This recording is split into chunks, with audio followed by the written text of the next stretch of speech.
साथियों नमस्कार। आज हम सीआईबी के फर्स्ट पेपर एबीएम के न्यूमेरिकल सीरीज में नेक्स्ट पार्ट लेके आए हैं, है ना। ये जो वर्किंग कैपिटल फाइनेंस होता है उस पर बेस्ड है। इसमें एक बैलेंस शीट वाला पार्ट भी है, वो अपन थ्योरी वाले जो सेशन रहेगा उसमें कवर कर लेंगे। वो भी इम्पोर्टेंट पार्ट है तो थ्योरी में कवर हो जाएगा। इसमें अपन वर्किंग कैपिटल फाइनेंस इसके बारे में बात करेंगे। जो टंडन कमेटी या नायक कमेटी जो भी होती है, अपन बहुत सारे ये जो वर्ड है दोनों बैंक में यूज़ करते हैं, तो आज इनका यूज़ कैसे किया जाता है और वर्किंग कैपिटल कैसे निकाला जाता है उसको अपन देखेंगे।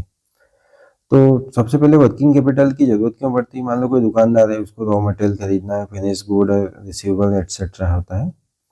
इसके लिए अपन वर्किंग कैपिटल फाइनेंस करते हैं, है ना। अब कितना फाइनेंस करें, ये अपने को दो मेथड, जैसे अपने टंडन कमेटी है या फिर नायक कमेटी है, एक और कैश बजटिंग मेथड भी होती है, उससे भी अपन कैलकुलेट करते हैं, पर जनरली वो अपन बड़े प्रोजेक्ट होते हैं वहाँ पे यूज़ करते हैं। जो अपने छोटे छोटे प्रोजेक्ट होते हैं उसमें अपन टंडन और नायक कमेटी के हिसाब से कैलकुलेशन करके वर्किंग कैपिटल फाइनेंस करते हैं। तो उसमें जैसे टंडन कमेटी वाला है, इसमें 3 मेथड है। फर्स्ट मेथड ऑफ लेंडिंग क्या बोलता है कि जो नेट वर्किंग कैपिटल है NWC, वो 25% होना चाहिए कम से कम वर्किंग कैपिटल गैप के, है ना। NWC of at least 25% of working capital gap. Second method क्या बोलती है? सेकेंड मेथड बोलती है कि NWC जो नेट वर्किंग कैपिटल है वो अपना 25% होना चाहिए कम से कम करंट असेट का। थर्ड मेथड बोलती है enterprise required to bring in as and net working capital 100% of those current assets are considered core assets, है ना। जो करंट असेट से अपन 100% जो ले रहे हैं उसको अपन कोर असेट्स बोलते हैं, और जो 25% जो रिमेनिंग है वो अपना करंट असेट रहेगा। ठीक है, तो ये तीनों स्टेटमेंट अपने को याद होना चाहिए। एग्जाम में पूछ लेते हैं कि भैया फर्स्ट मेथड का स्टेटमेंट क्या है, सेकंड मेथड का स्टेटमेंट क्या है, थर्ड मेथड का स्टेटमेंट क्या है। थर्ड मेथड से अपन न्यूमेरिकल वगैरह सॉल्व नहीं करेंगे, बाकी इसका स्टेटमेंट याद रखना अपने को जरूरी है ना। अपन एक न्यूमेरिकल देखते हैं आगे। जैसे एक क्वेश्चन दिया है, उसमें करंट असेट दिया है 1000 crore, current liability 400 crore, bank borrowing 200 crore, और अपन को बोला है कि मैक्सिमम परमिसेबल बैंक फाइनेंस कितना होगा फर्स्ट मेथड से, है ना। मैंने साइड में CR लिख रखा है 1.77। तो ये फर्स्ट मेथड के हिसाब से करंट रेशियो जो होना चाहिए 1.77 होना चाहिए, एक आइडियल कंडीशन। तो इसलिए मैंने लिखा। कभी कभी पूछ लेते हैं क्वेश्चन में कि भैया फर्स्ट मेथड के हिसाब से करंट रेशियो कितना आइडियल माना गया है, तो 1.77 जो अपना है वो आंसर हो जाएगा, है ना। तो वर्किंग कैपिटल गैप की बात करें अपन, वर्किंग कैपिटल गैप जो होता है वो होता है current asset minus OCL, other current liability, है ना। एक तरह का इसको मार्जिन जो अपने को चाहिए वो उसकी OCL हो गई। अब OCL कैसे फाइंड करेंगे? जो current liability minus bank borrowing है, उसमें से अगर करंट लायबिलिटी से बैंक बोरोइंग माइनस कर देंगे तो उतना OCL आ जाएगा, अदर करंट लायबिलिटी, है ना। अब वर्किंग कैपिटल गैप निकालने के लिए अपने को करंट असेट माइनस OCL करना है। तो OCL अपन निकालेंगे current liability minus bank borrowing, तो ये अपना हो जाएगा 400 करोड़ माइनस 200 करोड़, तो यहाँ पे 200 करोड़ हो जाएगा। OCL आ गया। करंट असेट अपने को पहले से दे रखा है 1000 करोड़, है ना। तो WCG वर्किंग कैपिटल गैप जो हो जाएगा 1000 माइनस 200, तो ये अपने आ जाएगा 800 करोड़। ठीक है।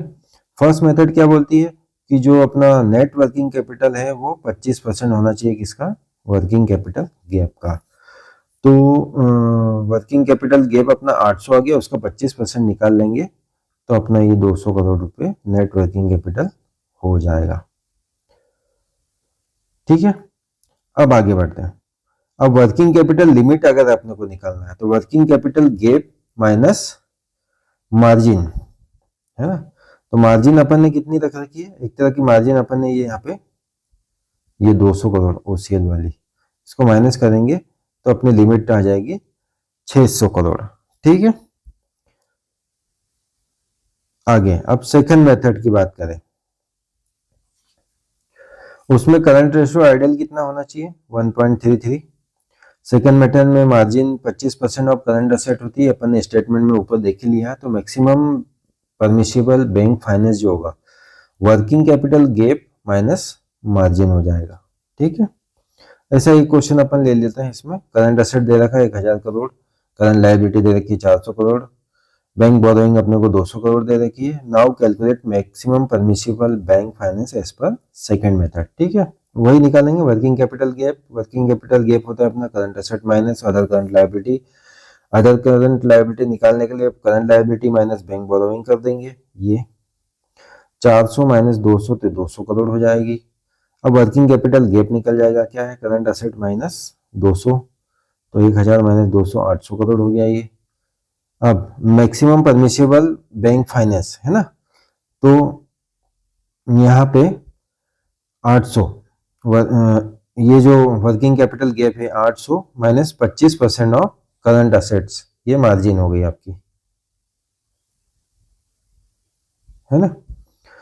तो 800 माइनस 250, ये 550 करोड़ हो गया। ठीक है, अब दोनों मेथड्स में डिफरेंस देख लीजिए। फर्स्ट मेथड के हिसाब से अपन इसको 600 करोड़ रुपए दे सकते हैं। ये जो मार्जिन थी ये 25% ऑफ ये इसकी वर्किंग कैपिटल गैप इसकी, और सेकंड मेथड के हिसाब से अपन 550 करोड़ रुपए मैक्सिमम परमिसेबल बैंक फाइनेंस कर सकते हैं। होप सो आपको ये समझ में आ गया होगा। अब अपन नायक कमेटी की देखते हैं, है ना। ये भी बहुत इंटरेस्टिंग टॉपिक है, अपन डेली यूज में करते ही रहते हैं नायक कमेटी, टंडन कमेटी। तो आज अपन ने इसको देखा।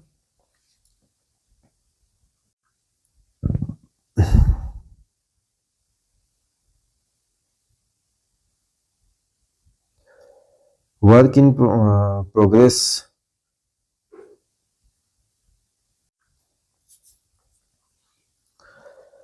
0 लाख, फिनिश गुड 25 लाख के हैं, क्रेडिटर्स 10 लाख के, उसके पास बुक डेप्ट 30 लाख से less than 90 days, sanction limit उसकी 40 लाख है, margin on stocks 25%, margin on book डेप्ट 40%, calculate DP for the February months, है ना। तो ये क्वेश्चन में ही दे रखा है कि अपने को जनवरी मंथ का इतना डाटा दे रखा है और अपने को ड्राइंग पावर निकालना है फरवरी मंथ की, तो अपने को इसमें कोई चेंजेस करने की जरूरत नहीं है। तो स्टॉक्स निकाल लेंगे। स्टॉक्स का फॉर्मूला मैंने अभी ऊपर बताया था, रॉ मटेरियल पर stocks in progress plus finished good. तो रॉ मटेरियल है अपना 10, वर्क इन प्रोग्रेस 0 और फिनिश गुड्स 25 लाख के हैं, है ना। इन तीनों को ऐड करेंगे तो अपना 35 लाख हो जाएगा। क्रेडिटर्स अपने पास दे रखे हैं 10 लाख रुपए के, ये यहाँ पे। तो डीपी ऑन स्टॉक्स निकल जाएगी अपनी। ठीक है, DP on stock 35 minus 10 stocks minus creditor, तो 25 लाख हो जाएगी। 25 लाख में मार्जिन निकालना है अपने को 25%, मार्जिन का भी उन्होंने दे रखा है यहाँ पे। मार्जिन ऑन स्टॉक्स दे रखा है 25%, तो 25% मार्जिन हो तो डीपी ऑन स्टॉक निकल जाएगी अपने 25 माइनस ये 25% इसका 25 लाख का कर लेंगे तो अपने 18.75 इसका डीपी ऑन स्टॉक निकल जाएगा। अब डीपी ऑन बुक डेप्ट, तो 30 लाख के स्टॉक है अपने पास में और 40% उसकी मार्जिन दे रखी है यहाँ पे, ये मार्जिन ऑन बुक डेप्ट 40%। ठीक है, तो ये 40% इसका 30 लाख का निकालेंगे तो ये यहाँ पे हो जाएगा 18 लाख। तो टोटल अगर उसकी ड्राइंग पावर निकालनी है अपने को तो 18.75 स्टॉक की और प्लस 18 बुक डेप्ट की, तो 36.75 लाख उसकी ड्राइंग पावर हो जाएगी। ठीक है,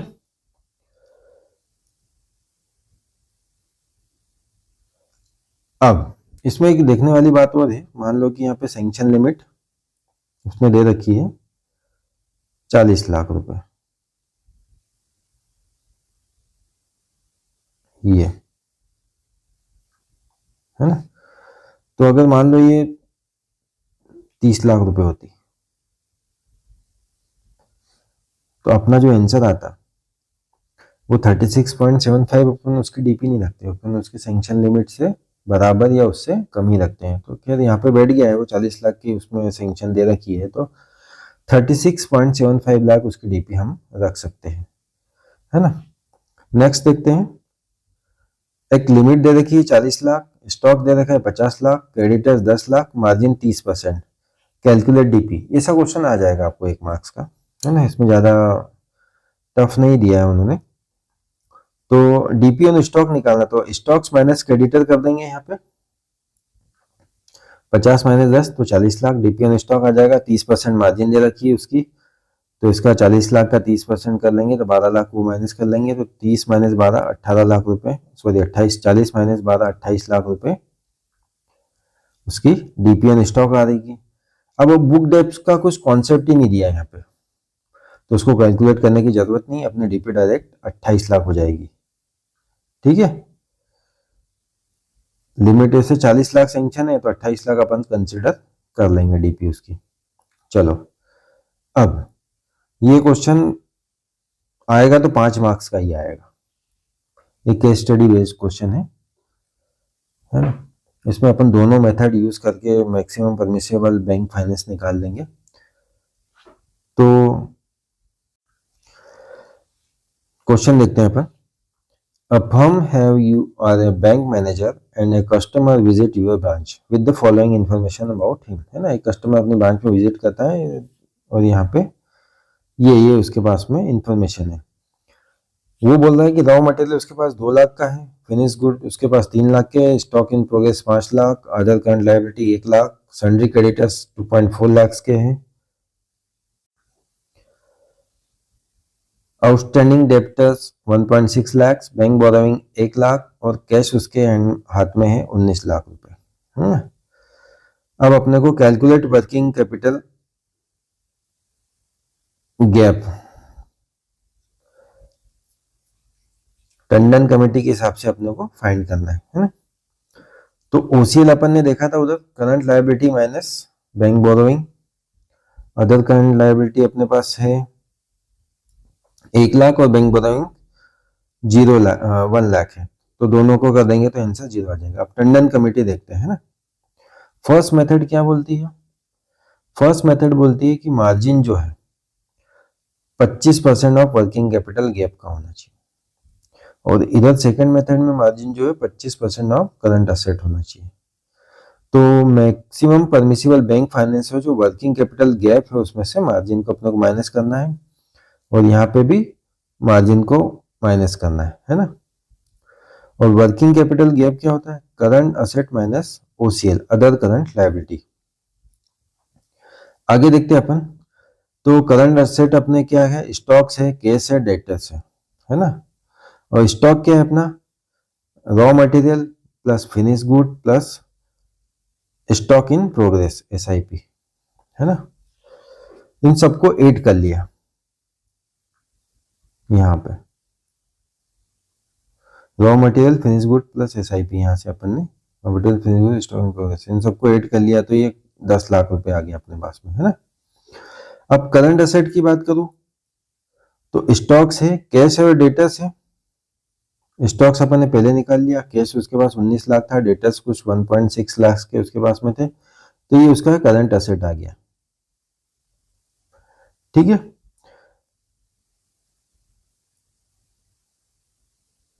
तो ये टोटल हो गया अपना 30.60। अब असेट की बात करें अपन, इधर raw material finish good SIP cash debtors ये करके अपन ने इधर ऐड कर लिया।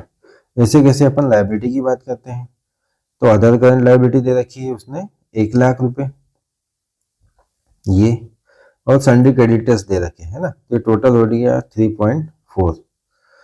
तो अपन OCL जब कैलकुलेट करेंगे यहाँ पे, तो current liability minus bank borrowing, तो वर्किंग कैपिटल गैप कितना हो जाएगा? करंट असेट अपन ने उधर निकाले 30.6 लाख के, और अदर करंट लायबिलिटी हो गया अपना current liability minus bank borrowing ये, तो ये 28.2 आंसर हो गया। ये वर्किंग कैपिटल गैप निकाला अपन ने यहाँ पे, है ना। अब अपन फर्स्ट और सेकंड मेथड से मैक्सिमम परमिसिबल बैंक फाइनेंस निकाल सकते हैं। यहाँ से margin 25% of working capital gap है, तो 28.2 लाख का 25% कर लो, ये आ जाएगा 7.05। अब इसमें से 25% निकालोगे तो 7.65 हो जाएगा। मैक्सिमम परमिसिबल बैंक फाइनेंस आपको मालूम ही है, working capital gap minus margin आ जाएगा। तो ये इधर से फर्स्ट मेथड से अपन उसको 21 लाख फाइनेंस कर सकते हैं, इसमें 20.55 लाख, ये इतना अपन इसको फाइनेंस कर सकते हैं। इसको एक दो बार फिर से देख लेना, आपको समझ में आ जाएगा। कुछ भी नहीं है इसमें, सिर्फ वर्किंग कैपिटल गैप निकालना है अपने को। वर्किंग कैपिटल गैप निकालने का फॉर्मूला अपने पास current asset minus OCL. Current asset जो होता है अपने stocks plus cash plus debtors, ये होंगे यहाँ पे। स्टॉक्स निकालने के लिए RM plus FG plus SIP ये ऐड कर लिया, टोटल कर लिया, तो करंट असेट अपना यहाँ पे 30.60 लाख आ गया, है ना। अब ओसीएल निकालना है, तो current liability minus bank borrowing आ गया, है ना। बाकी इसमें ये क्या है कि करंट अदर करंट लायबिलिटी नहीं लेना, अदर करंट लायबिलिटी में सन्ड्री क्रेडिटर्स भी दिए हुए हैं, तो उसको अपने को ऐड करना पड़ेगा यहाँ पे। 2.4 प्लस 1 करेंगे तो 3.4 हो जाएगा। अब उसमें से बैंक बोरोइंग आप माइनस करोगे 1 लाख, तो आपकी ये ओसीएल आ जाएगी। इजी है, वही किया है अपन ने। फिर फर्स्ट और सेकंड मेथड निकाल के मैक्सिमम परमिसिबल बैंक फाइनेंस निकाल लेंगे। ठीक है, थैंक यू।